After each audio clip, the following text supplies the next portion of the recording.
Hey, what's up, everybody? It's your guy, PATviaPhilly.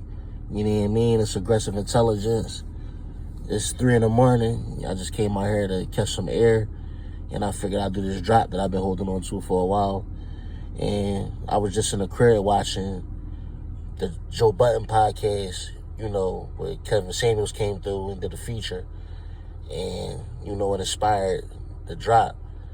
And it was a topic that I've been holding on to for a minute. About 2 or 3 months ago, my homegirl Bosh, she had hit me up and she was asking my opinion on Kevin Samuels.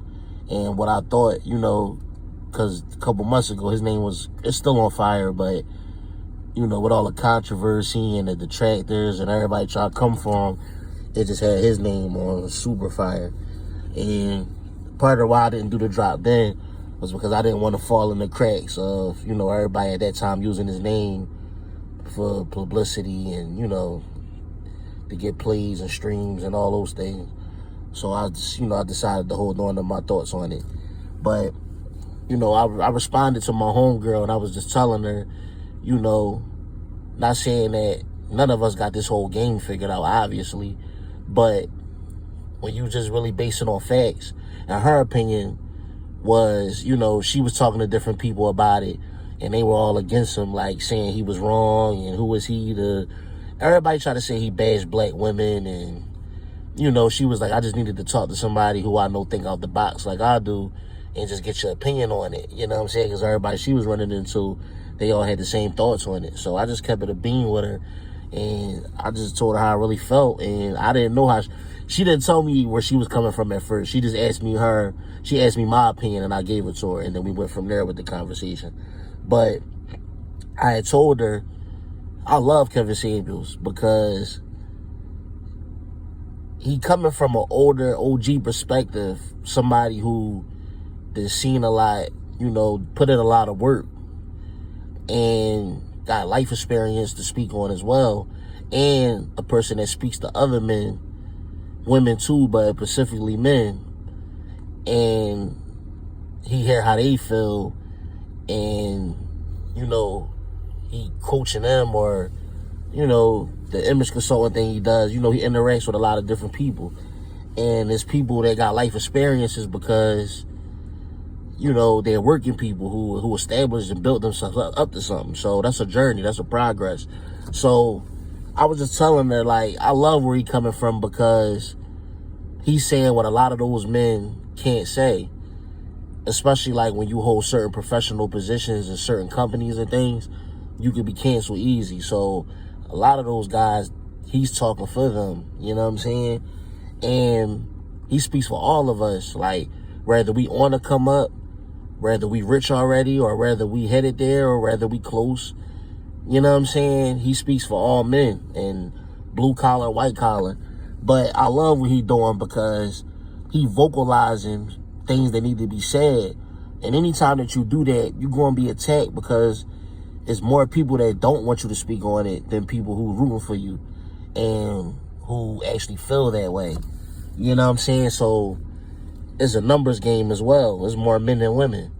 But I love what Kevin Samuels is doing because when you really watch, you can't watch a part of his episodes. You can't even watch one episode and really grasp where he coming from. You like me, I binge watch, and I still haven't watched everything because it's a lot of work. He put in a lot of work. I was surprised when I seen how far back his channel goes. Even before he started diving into these dynamics of relationships, he got a lot of game that he was dropping for years.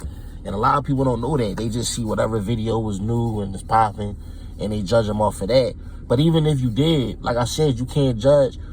He complex, and the things that he's saying go deep. So you can't watch one episode or a part of an episode and run with it, because you'll make yourself look like a fool because you're not getting a full grasp of that. And that's with most people. Like, you can't have one conversation with them about one topic and that gives you a whole idea of where they're coming from with every topic. That's not how life works. And like I said, I love what he's doing because the main reason is he's upping the bar for blacks. You know what I'm saying? Even though a big part of his dialogue is about the interactions between men and women, it's the overall is to make us all better. Like when he grind men up, you know what I'm saying? That's to make us better. It's things that he said that made me check myself. Like, damn, I gotta tighten my game up. So he not just attacking women. It's just women, black women specifically, are in their feelings the most about it. And that's what he cares about the most because that's his tribe. So that's what he speaks on the most. But he speaks on different dynamics of relationships and things that a lot of men, including myself, when we grew up, we were taught to just chase behind females, value them no matter what. They can't do no wrong. And women, you know, my experience is they always kept the true them hidden. You know what I'm saying? It's like, you gotta that's part of being a man too. And that's another drop that I got coming for y'all, man. Oh, man. But that's part of being a man, is understanding women and understanding that it's not what they say. You know what I'm saying? You gotta pay attention to the subtleties, and you should be able to tell when something not right. And just because they tell you that it's nothing wrong, you shouldn't believe it. You know, but that comes with experience. And it's like, you would think that it should be simple as just ask a question and get an answer. But you got to understand we all wired different, and that's female nature. So if you're going to deal with them, you can't judge them for that. But as part of being a man, you understand it. Like, you shouldn't, you know, it's a matter of opinion. Should you have to do that or not? That's besides the fact or besides the point. It is what it is. Like, we wired the way we wired. It's human nature, it's female nature, and it's male nature. And like I was saying, we raise, especially with a lot of us being raised by single mothers, you know, some is worse than others when it comes to it being one-sided. You know what I'm saying? My mother never was the type to bash my father. She just gave me, like, you know, just the facts of what the scenario was. One of my dad's biggest issues was alcoholism. And, you know, my mom never, like, tried to dog him or bash him. She just pretty much just let me know why it didn't work. And I can't say that with people that I'm close to. Like, I've seen a lot of my homies' moms purposely bash their fathers, and they were still coming, trying to drop bags of clothes off, trying to cut checks, and still be in the son's life or the daughter's life as much as they can. But I done seen mothers, like, dog the father because of he might have cheated on her, or, you know, like, you got to give your parents room to have their own relationship. You know what I'm saying? It's not our place to try to, unless it's like physical or some shit like that, you know what I'm saying? It's not our place to try to dive in and try to say who wrong or right, because they got their own thing. But a lot of black families I've seen personally, the mothers just paint a bad image of the fathers, and the kids never really get the father side of it. So that's just part of it. But there's so many things. Like, we're watching the podcast with Kevin Samuels on the Joe Budden podcast I was watching about an hour ago. He touched on, you know, the welfare system, how that was given to women to help them, like, get on their feet and get themselves together, and then they wouldn't need it. And I heard this before, but I like how he broke it down. And they didn't expect women to pick those benefits over their men, because, you know, I heard about it. I didn't grow up in those times, obviously, but I heard about how the people would come check the homes to make sure no man is staying there, or the woman's benefits will be cut off. So that was one of the first things to destroy the black family. And at the same time, simultaneously, it was hard for men to get jobs, because even, like, when you look at Philly, like, or any, like, major city, Detroit was one I heard about as well.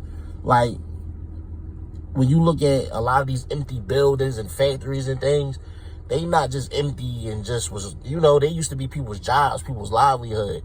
They stripped those things away slowly over time. The industrial boom, you know, that went away. You know what I'm saying? And that was what employed so many men of color.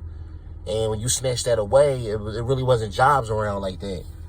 And that's part of even to this day, we feeling the effects of it. Like, welfare is prevalent in the black community. Like, not just the black community, but, you know, like I said, a lot of our concerns, we speaking on our own tribe, just being real. And the black community, the most, it just became a thing now. It was supposed to be temporary, but a lot of women chose that over their men. So we living with the results of that today, and it's a lot of social stigmas. Like, you know, you just got to do your best out here, and you can't live in those excuses. But it's just real. It's like so many things to keep the black family divided, and to keep the black man, which is supposed to be the leader in the head, it's so many things to keep him from being able to live up to the expectations that's set by other races and other, you know, other powers. You know what I'm saying? That have an agenda to keep the black man from being able to be in that leadership position, because the man is the head. So if you chop the head off, the rest of the community fall. And that's what we going through now. When you, like, not to blame at all, because we fell victim to a lot of it, and we allowed that to be who we are now. So it's not all on them. Really, none of it's on them, because it's up to us to figure this shit out. Honestly, you know, we was dealt the cards. We the ones that got to play them.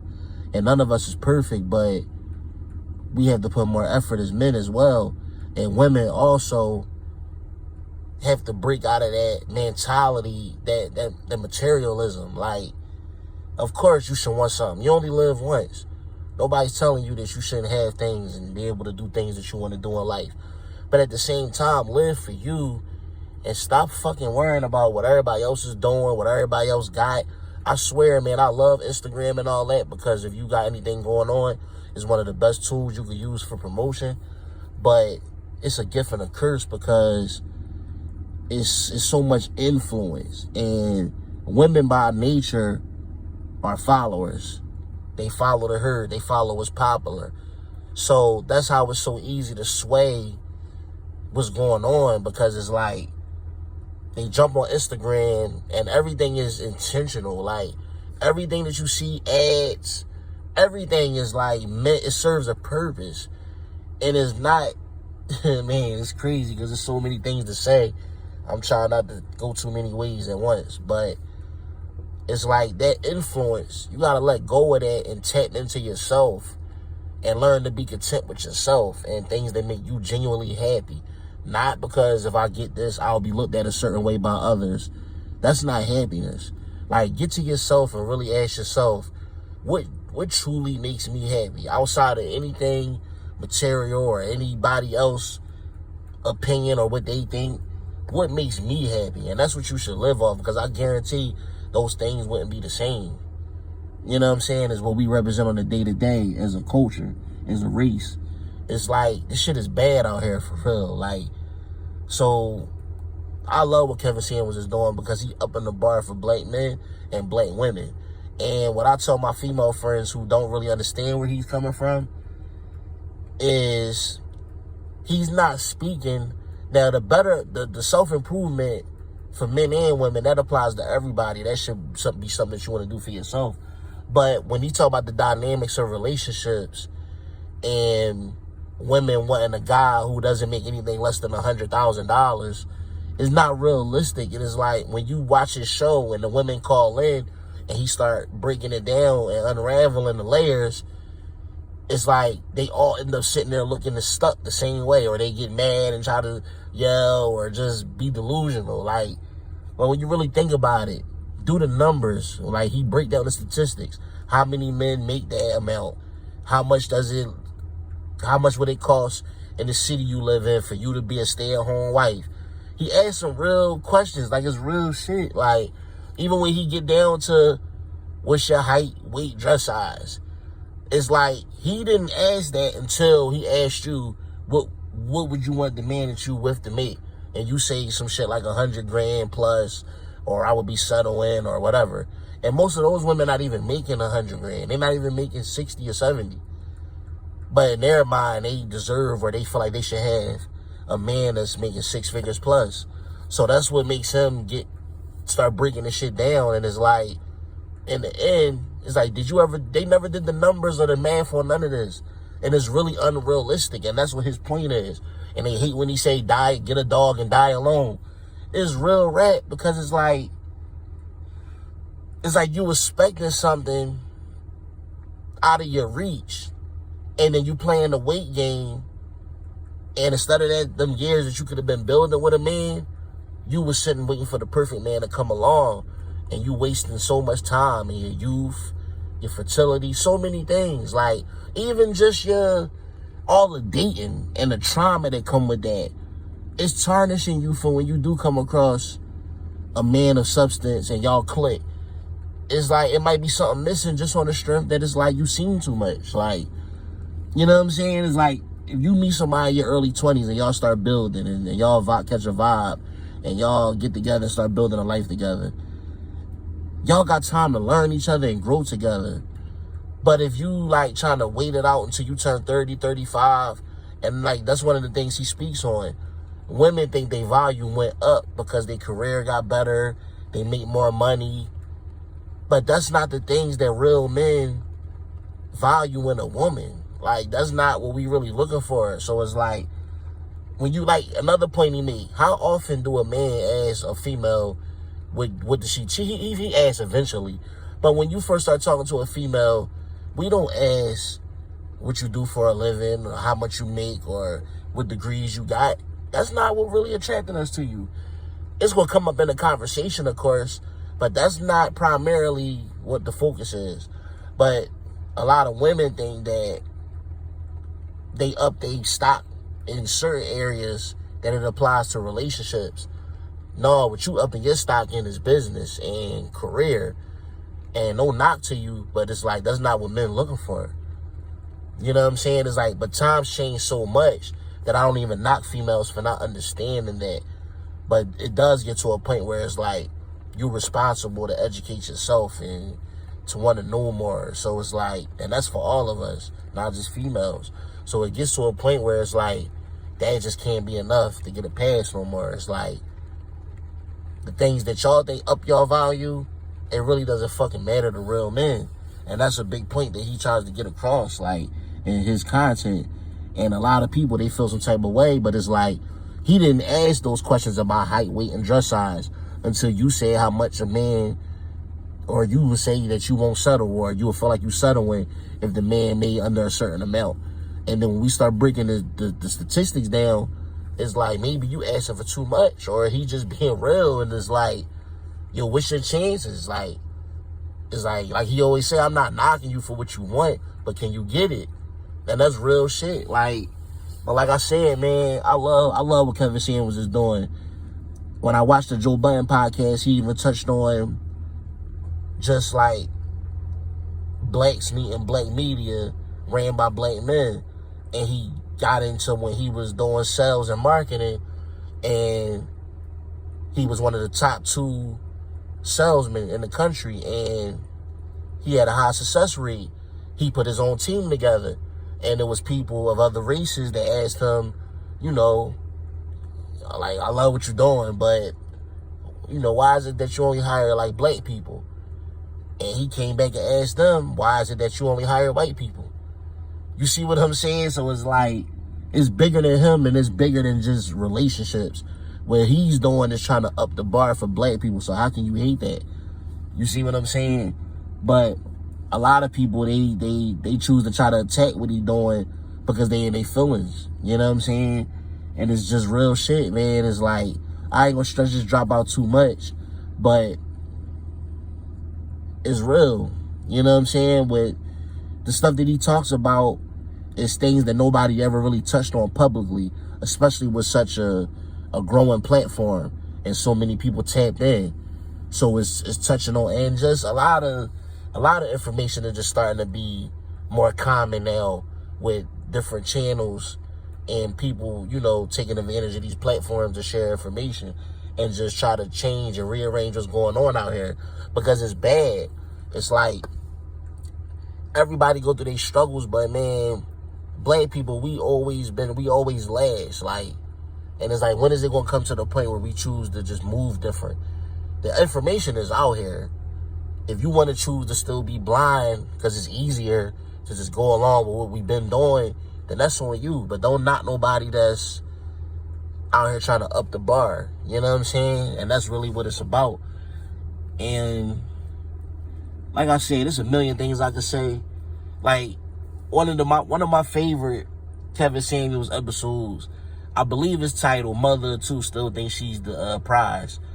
And it's just crazy because she naming the things that, this is one of the standout episodes for me, and it's funny as hell too. She naming all the things that she requires from a man, but she never turned the mirror around and thought what that man would require. Like, one of the questions he asked, she had 2 kids, and he asked, if a guy got with you, would he be allowed to discipline your kids? Her response was, they don't need discipline. This is the type of shit that's like, why we so far behind in the game and black people be losing. Like, there's so many families. Like, I grew up in a single parent household. I was blessed because I grew up in different times where we still was roughnecks. I didn't have my dad, but I had homies that had theirs. So the sports and all those things, I still was able to be a part of it. So I had to learn on the outside, but I still was able to learn. And I just always had a mind to want to learn too. But we so far behind. Like, we got single parent households raising more feminine boys and more masculine girls. So this whole shit is just backwards. And then when they get older and try to form a relationship, you wonder why it's just scattered and it's not right. Because the whole shit is just threw off. It's like, what child doesn't need discipline? Like, the delusion is just crazy. And, you know, she was on there and she was part of the episode. And it was funny because he went to LA and he was talking about how he turned changed his location on the dating apps according to where he traveled to. And it's crazy because the girl was just saying she had a relationship with a guy for 2 years and they went ring shopping, he proposed, all this, but she don't know if he's somebody that she can see her spending the rest of her life with. So he go to LA where she live at, and on the dating app, he come across her. And she got a whole different MO and personality from when she called on the show with this sweet, innocent voice. You would think she was so pleasant. And you go on her dating app profile, and she refer to herself as a spiritual thug. And it's just like, yo, it's like, that's the problem these days. Like, nobody wants to just stay in their lane and perfect it. Everybody wants to try to cover all grounds, and that's not what it's about. Like, spiritual thug. Come on, you're not a thug. Come on. Like, you're a single mother of 2. Like, but to appease to the thug side, the guys that might be on that type time, you a thug. And then to seem balanced, you say you spiritual. It's like the word game is just crazy. But it's like, besides the point, did anybody else notice? If she's in a relationship for 2 years and they talking about ring shopping and all this, if you feel like he's not a guy that you would want to spend the rest of your life with, why don't you cut it off? But for the benefits he probably doing for her, she keep it going. Then she's on the dating app. Why are you on a dating app if you're in a relationship? It doesn't make any sense. And it's the type of shit that he exposes, and it's just real. And people just, they just hate in denial. Like, people hate what's real most of the time. You'll always be slandered and attacked when you speak what's real. Because it's easier for everybody else to keep their mouth shut and just go along with whatever. But our culture is the one that's paying for it. Like, just continuously declining. It's starting to make a turnaround because you got more people making a push the other way. And it might even get to the point where, hey, some get left and some gonna be over here with it. But it is what it is. Progress has to happen. Y'all's not gonna let his people keep going through what we've been going through. Something has to change. And there's gonna be certain ones of us that he enlightens with the vision, and we just got to do what we do and cover the ground that we could cover. And when you put it all together, it's going to make change. Like, but it's just, we just in bad times. Like, I never thought I would see the day where females didn't value their body no more than they do. Like, it's crazy to me. Like, I'm really mind blown how this shit is like. It used to be a privilege to see females in bra and panties. Now, you could just jump on Instagram and either your page or the Explore page, and the first couple posts, you want to see women in bra and panties. It's like, that used to be special. And now you got the OnlyFans movement, and it's like, man, like, I can't tell nobody how to get their money, but it's like, what about your legacy? Like, you gonna have kids one day, like, and this internet shit don't go nowhere. Like, even if you delete it, somebody else screen recorded it, somebody else got it. Like, it's not going nowhere. And I just don't think they thinking that far down the line, because they might be making substantial dollars off it now. But it's like, is that shit worth your soul for real? Like, selling your soul is deeper than just sitting at a table with a motherfucker and he telling you what you got to do to get this financial gain. No, selling your soul, it applies to a lot of things. And I just never thought I would see the day where it's like, females are just so free to show their body or even show them their sexual acts. It's like, that shit is crazy to me. Like, and it's just crazy because some of them females probably don't care to be married or have a family down the line. Others I know deep down do, or they vocal about it. But how do you expect to get that result when these are the actions that you're showing now? And I really don't get it. It's just so many things. I know I can't cover it all in this video, and I don't want to get too sidetracked and go too many ways. So I'm about to get ready to wrap this one up. I might have to do a part 2 to this, but it's just so many topics to touch on when it comes to the dynamics between men and women. It's like, another thing that was spoke on is like, not in this video I watched earlier, but just something that I always think about.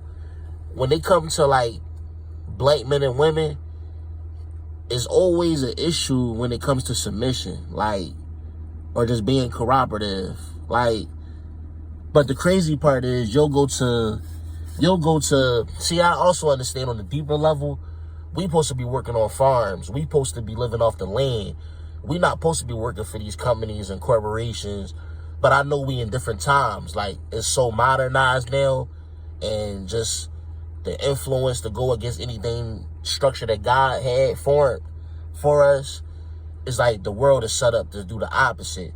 So I'm not even knocking the females with this shit, really. It's just, I wish more of us, more of them, and the men too, like, just put more effort to just know more and just try to be better and get back in tune with the higher power, and not just fall victim to the things that were set up to be detrimental to us so willingly. Like, I know we supposed to be living off farms. You rarely even see farms now, and they not black owned. So it's like, your woman not really supposed to work. And at the same time, you know, things are harder now, so to survive off one income, and then when you factor in the cost of living, it's kind of like, man, I get how it's like hard, but at the same time, a woman should, her willingness to submit shouldn't be all wrapped around how much money a man make either, because when you think about females in the workplace, they don't talk to certain people or have that snappy attitude with certain people. That shit that they bring from home, they don't take that to their boss. I don't even use the word boss, but I know most people do. So sometimes it still slip out when I'm speaking, you know, as far as majority. I like the word supervisor or manager. Like, I respect people's positions, but God is the only boss, honestly. But a lot of females refer to their manager as boss. They wouldn't take that to him. You might, maybe your colleague, like a co-worker, associate, you might be a little missnap there with them. But when you go and you got to speak to the higher up manager, you on your best behavior because you want to keep your job. So that's where there's no excuses, where it's like, at home, you just got so much rage in you that you can't help how it come out. And that's bullshit. Because when you go to work, you on your best behavior. Because you know if you're not, they don't give a fuck and they'll get rid of you. And you want to keep your job and your income. So you know how to tone that shit down at work. So when it comes to dealing with your man, if he's respectful, he's bringing to the table, or just don't be with him. If you can't submit and be feminine and just show that softness, which female's supposed to bring to the table, then be by yourself. But for the perks and the benefits, y'all still want a relationship, but y'all don't want to get a man fully what he wants or what he requires. You see how this shit is off balance? But at work, you can do that for that man or whoever is your main manager or supervisor. You can be on your best behavior for them. And that's what I call bullshit, because that means you can be bought. And your corroboration shouldn't be tied into income and how much somebody make or none of that, because you know how to turn that attitude shit on and off when it's necessary. But in a relationship, which should be way more important than your job and all that shit, you don't get a man the same respect that you do your job. And that's another whole other topic in itself. But I'm going to keep it short, man. I'm going to wrap this up here. But this is just my drop on my opinion on Kevin Samuels and his content and the movement that he's pushing for. You know what I'm saying? I respect what he's doing, and I hope he keep at it. And I wish him much success. And I'm a fan. I be tapped in. You know what I'm saying? And my homegirl, like I said, she inspired the drop. Shout out to Bosh. She had hit me up just asking my opinion a couple months back. And I was like, I knew eventually I was going to do a drop on this. But, yeah, that's my take on it, man. And I appreciate y'all tapping in. I got some more stuff coming for y'all all throughout this week. And I'll see y'all on the set. It's your guy PATviaPhilly. It's Aggressive Intelligence.